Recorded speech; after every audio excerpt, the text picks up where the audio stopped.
Salam sejahtera, terima kasih kerana bersama dengan saya di Nazilin Unity Channel. Adakah Tun Mahathir pembohong?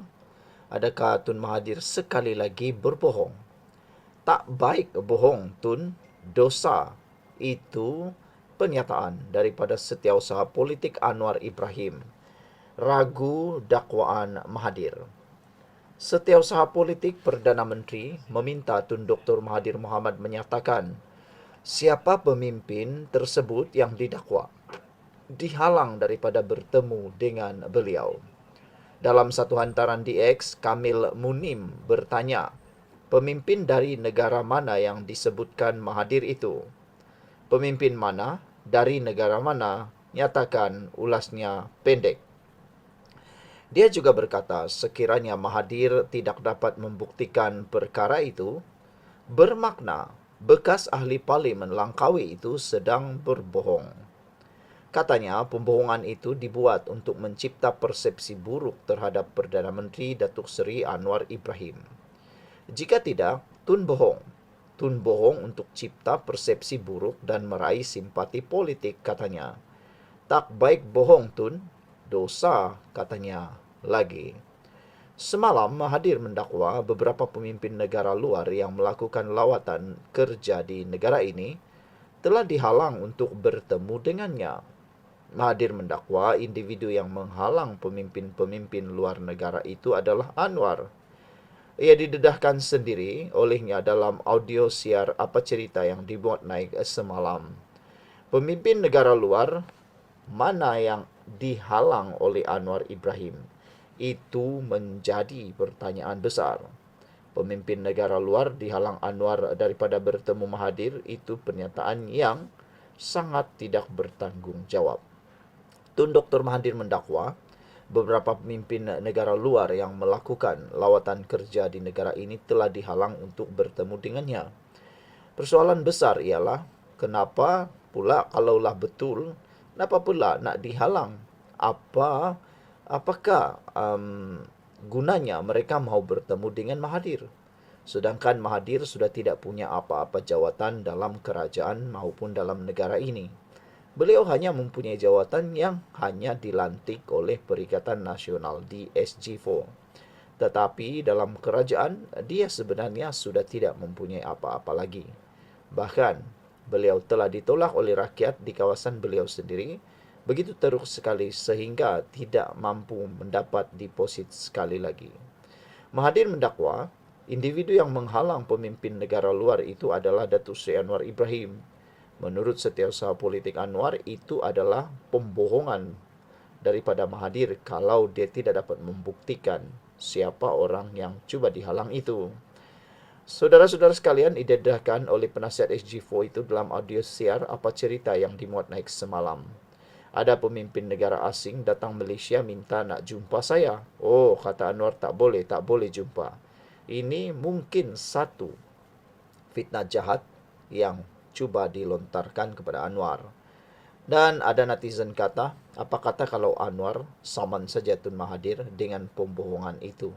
Pemimpin itu datang dari 3 buah negara, kata Mahathir lagi. Pemimpin itu kawan saya, kenal saya dan mereka datang ke Malaysia nak jumpalah dengan saya. Oh, tak boleh, katanya. Dakwaan bahawa Anwar menghalang pemimpin negara luar bertemu Mahathir sudah tersebar sejak lawatan Presiden Turki Erdogan ke Malaysia baru-baru ini. Cerita itu dimulakan oleh penyokong Tegar Pembangkang sebelum Mahathir pada semalam mengesahkan dakwaan itu. Dalam audio siar itu, Mahathir turut mendakwa bahawa penyokong Anwar sendiri akan berdepan tindakan sekiranya ingin berjumpa dengan beliau. Jangan Anwar bertemu dengan saya. Orang lain nak jumpa, saya pun tak boleh. Tak dibenar, kata Mahathir. Kalau ada supporternya jumpa saya, dia ambil tindakan, kata Mahathir lagi. Saya rasa apalah sangat uh, apalah sangat gunanya nak menghalang perkara-perkara itu daripada berlaku kepada Mahathir. Mahathir bukan ada apa-apa lagi pada waktu ini. Sekian dulu untuk kali ini. Jangan lupa tinggalkan komen anda. Salam sejahtera. Ini masalah besar dihadapi oleh PAS. Nak tahu apa masalahnya? Ikuti ulasan ini. Masa depan PAS sekarang ini ditentukan oleh siapa bakal pengganti kepada Hadi Awang. Anda pun tahu, Hadi Awang dah uzur tua. Selain itu, beliau juga mempunyai masalah kesihatan yang sekarang ini melalui berbagai rawatan lah. Kita pun tahu beliau pernah mengalami masalah kesihatan. Jadi sebagai persiapan untuk keberterusan Parti PAS, mereka perlu mencari pengganti segera, bakal pengganti segera yang berkualiti, yang mempunyai visi, misi, dan tahu memimpin. Ramai ahli atau ramai pemimpin PAS sebenarnya yang punya kurang kualiti sebagai pemimpin parti tersebut sebagai presiden. Salah seorang pemimpin yang dikatakan paling berpotensi dan berkualiti menjadi presiden PAS dan bakal menjadi Perdana Menteri Malaysia ialah Menteri Besar Terengganu. Kalau Menteri Besar Terengganu ini menjadi Perdana Menteri, beliau sepatutnya menjadi Presiden PAS.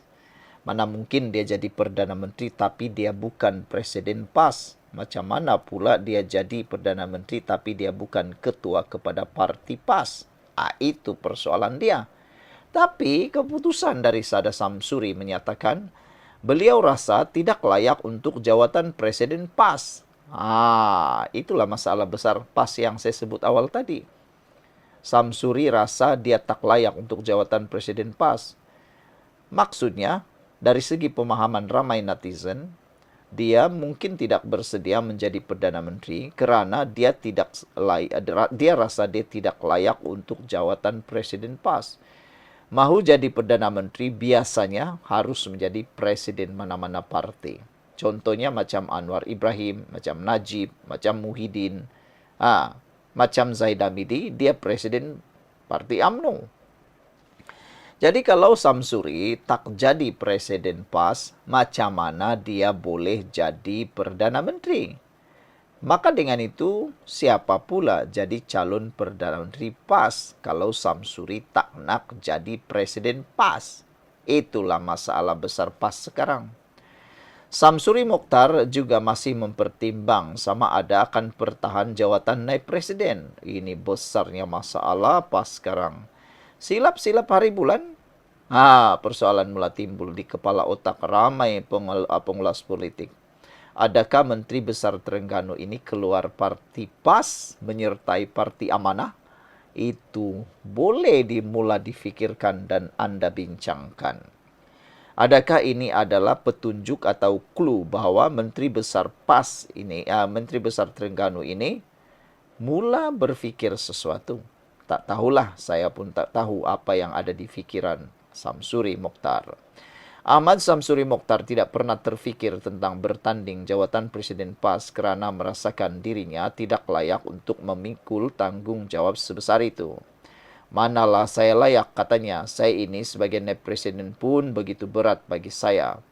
Tentulah lebih berat dari itu, katanya, lapor utusan Malaysia. Malah, beliau masih mempertimbangkan sama ada akan mempertahankan jawatan naib presiden yang disandang sejak 2019. Kalau saya rasa macam saya perlu beri ruang kepada muka-muka baharu yang lebih segar umpamanya, mengapa tidak saya mengundurkan diri, katanya. Samsuri dilaporkan berkata demikian selepas ditanya mengenai kemungkinan namanya dicalonkan untuk jawatan presiden dan timbalan pada pemilihan PAS September ini. Kemarin FMT memetik sumber melaporkan dua jawatan itu mungkin dipertandingkan selepas kali terakhir pada tahun 2015. Sumber memberitahu perkara itu mungkin berlaku jika Hadi Awang yang menyandang sejak 2002 mengundur diri seperti diminta segelintir ahli susulan keadaan kesihatannya. Penganalisis melihat Samsuri layak ditengahkan untuk jawatan presiden. Sekiranya PAS merasakan ia perlu agresif untuk pilihan raya akan datang dengan memberi peluang kepada teknokrat. Memandangkan PAS dianggap sebagai komponen terkuat dalam Perikatan Nasional, Nama Samsuri disebut-sebut di sebalik cakap-cakap supaya calon Perdana Menteri didatangkan daripada parti itu. Sekian dulu, jangan lupa tinggalkan komen Anda.